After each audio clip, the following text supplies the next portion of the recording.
আজকে বানাবো আমি কি বানাবো আগে থেকে তোমাদেরকে বলবো না। আজকে আমি বানাচ্ছি একটা নতুন ধরনের রেসিপি, তো সেটা বলছি না, সেটা তোমাদেরকে দেখিয়ে দিচ্ছি। দেখো এটা কি, মটর আলু সেদ্ধ করা আছে।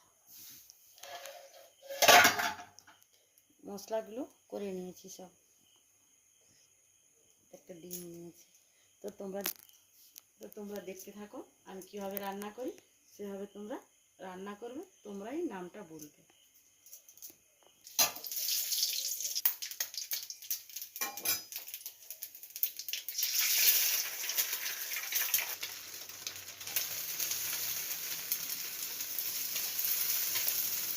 রসুন, আদা আর বাকি মশলাগুলো দিয়ে দেবো।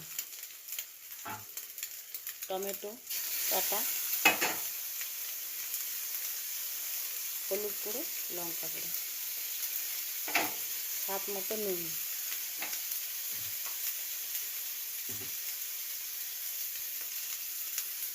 একটু চিনি,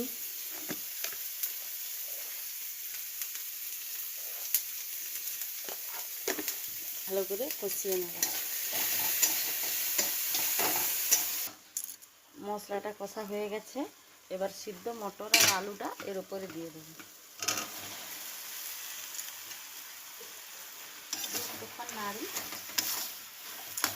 একটুক্ষণ নাড়তে থাকবো। কষানো হয়ে গেছে, এবার জল ঢেলে দেবো।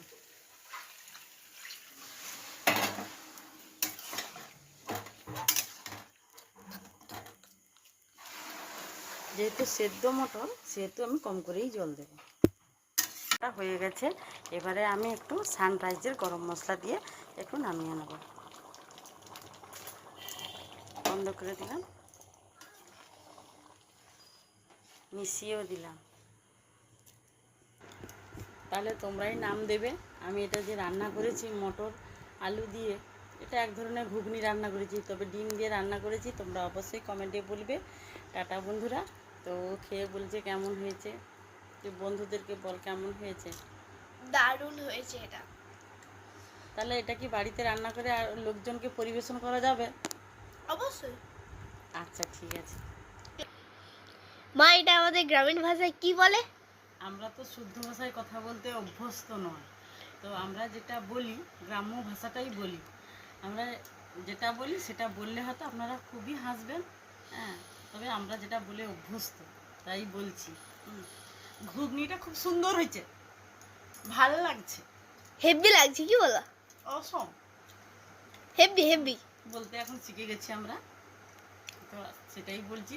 আমাদের গ্রামের ভাষা শুনলে তোমাদের হাসি পাবে, হাসি।